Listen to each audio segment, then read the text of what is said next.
Cinema நேயர்களுக்கு என்னுடைய அன்பு வணக்கம். வெல்கம் டு எம்டி திரை.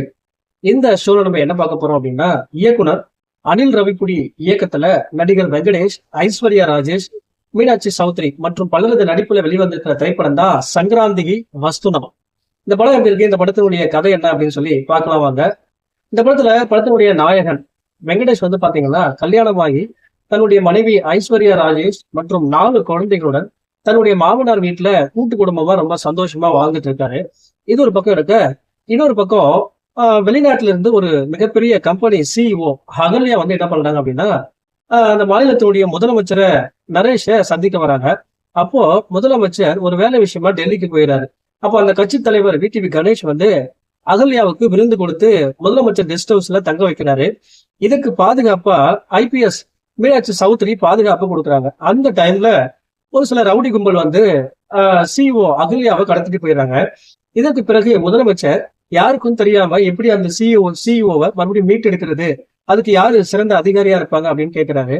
அதுக்கு கமிஷனரு என்கவுண்டர் வெங்கடேஷ் தான் அதுக்கு சரியான ஆளா இருப்பாரு அப்படின்ற மாதிரி சொல்றாரு. ஆனா அவர் வேலையை விட்டு போயிட்டு இருப்பாரு. யார் அவரை கூப்பிட்டு வர்றது அப்படின்ற மாதிரி கேட்கும்போது மீனாட்சி சௌத்ரி அவருடைய முன்னாள் காதலர் தான், நான் போய் கூப்பிட்டு வரேன் அப்படின்ற மாதிரி போறாங்க. போன இடத்துல போய் பார்த்தா மிகப்பெரிய ஷாக்கு. அவருக்கு கல்யாணமாகி மனைவி 4 குழந்தைகள் கூட இருக்காரு. அதெல்லாம் தாண்டி வெங்கடேஷையும் அவருடைய மனைவி, குழந்தைகள், மாமனாரை எல்லாரையும் கொண்டு அந்த மிஷன்ல இறக்குறாங்க. பிறகு அந்த சிஇஓவை மீட்டெடுத்தாங்களா இல்லையா, அதுல என்னென்ன மாதிரியான பிரச்சனைகள் வருது அப்படிங்கறதுதான் இந்த படத்தினுடைய மீதி கதை. இந்த படத்தை பத்தி அலசணும் அப்படின்னா, இந்த படத்தினுடைய நாயகன் வெங்கடேஷ் பாத்தீங்கன்னா ஒரு காமெடி கலாட்டா கதைக்கலாம் அப்படின்னா அவருக்கு அல்வா சாப்பிட்ற மாதிரி போல இருக்கு. இந்த படத்தை லெப்ட் ஹேண்ட்லயே டீல் பண்ணியிருக்காரு. குறிப்பா இந்த படம் முழுக்க சரவடி தான். காமெடி காட்சிகள்ல பிரிச்சு மேய்ஞ்சிருக்காரு. காட்சிகள் மட்டும் இல்லைங்க, ஆக்ஷன் காட்சிகள்லையும் தூள் கழிப்பிட்டாரு அப்படின்னு தான் சொல்லணும். அதே போல இந்த படத்தில் வரக்கூடிய எல்லா கதாபாத்திரங்களும் காமெடி பண்ற மாதிரியான வடிவமைப்பை இயக்குனர் கொடுத்திருக்காரு. எல்லா கதாபாத்திரமும் காமெடி பண்ணுது.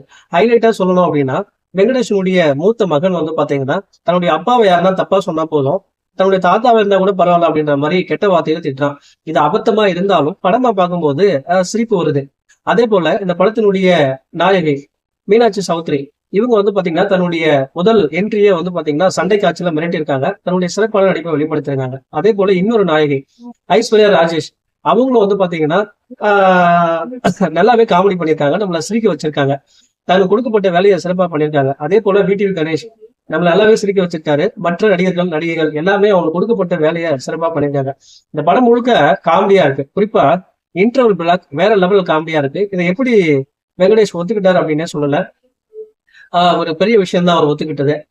இந்த படம் முழுக்க காமெடி பண்ணியிருக்காங்க. குறிப்பா இந்த படத்துல வர பாடல்களும் பாத்தீங்கன்னா ஓரளவுக்கு ரசிக்கிற மாதிரி இருக்கு.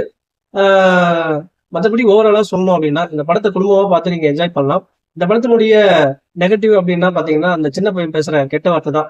மற்றபடி ஓவராலா பாத்தீங்கன்னா குடும்பமா பார்த்து இந்த படத்தை என்ஜாய் பண்ணலாம். இந்த படத்துக்கு நான் கொடுத்த ரேட்டிங் 5 to 3.25. அடுத்த வருஷத்துல சந்திக்கலாம். நன்றி, வணக்கம்.